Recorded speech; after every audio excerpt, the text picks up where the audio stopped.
Hello and welcome to So Crafty with Connie. Today I wanted to show you how to make these gator face coverings, and they can go over your neck.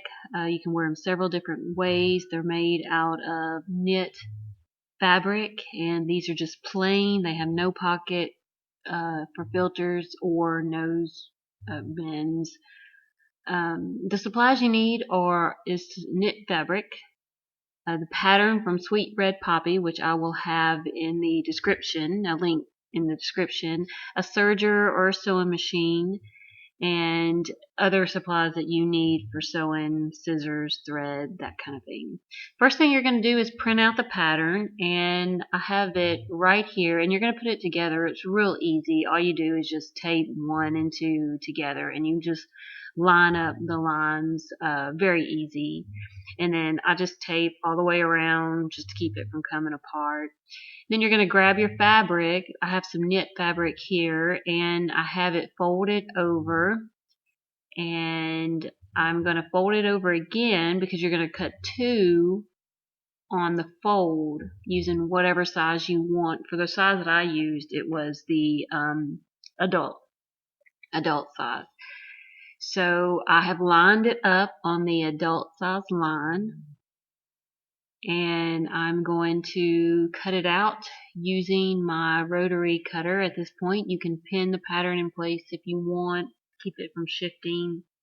I don't, but if you're a beginner, I would suggest doing that. And now what I'm going to do is just kind of cut a line, just kind of cut along the line for the adult. I didn't use my rotary cutter because it also has a large adult size, which is a little bigger, and this is the only pattern I have, so I didn't want to cut this part out and then cut the large adult away. And you'll see what I mean when you print it out. All the sizes are together on 2 pieces of paper. So I would suggest tracing them on stock paper or something more sturdy so you could use them over and over again. Now I got my 2 pieces cut out. I'm going to lay them right sides together, and I'm going to pin them in place because with knit fabric being so stretchy, it's best to go ahead and pin them just so they stay in place. And another good thing, this pattern has the direction of which way the stretch should be.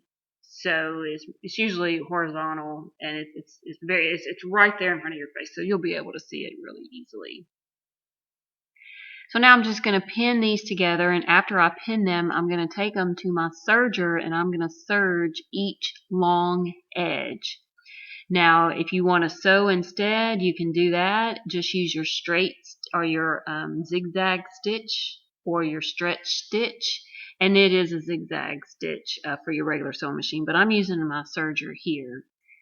But again, you can do it with your sewing machine. Very simple. So I've serged each long side, and both of the ends are open. So now you have like a tube.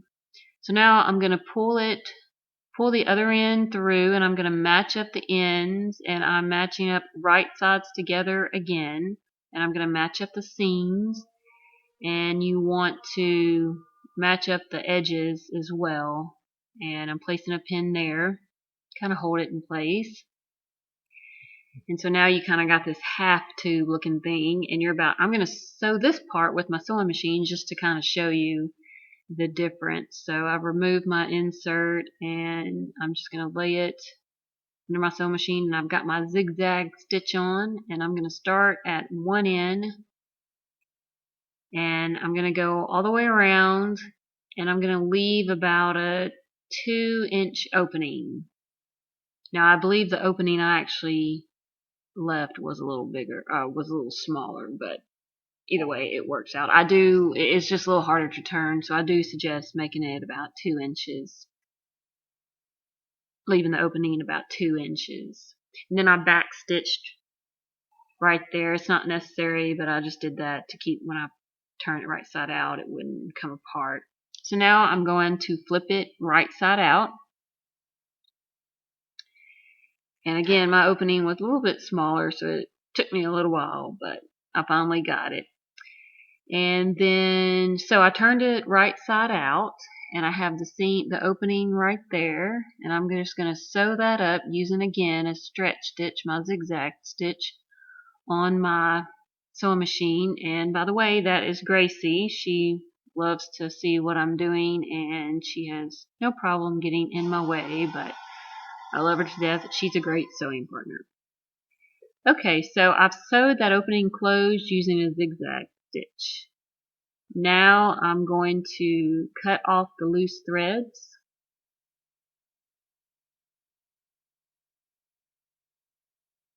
Very easy. Okay, and then you have the tube, and that's it. It's very easy. And there's your tube. That's your scarf. That's what's going to go over top of your head. Now I did an adult size, and so I'm going to show y'all how it goes on. It was a little snug around my head, but when you notice after I get it put on, it fit fine around my face. You want it a little snug to go on so it'll fit on your face and not fall down. And that's all. That's how it goes. So you can pull it down, and it stays around your neck so you don't lose it. And then you can pull it back up. So very easy. There's other ways that you can do it too. And that's about it. I hope you enjoyed this video. Thank you so much for watching. Don't forget to subscribe to my channel for more tutorials, and I hope to see y'all next time. Thank you so much. Have a great day. Bye-bye.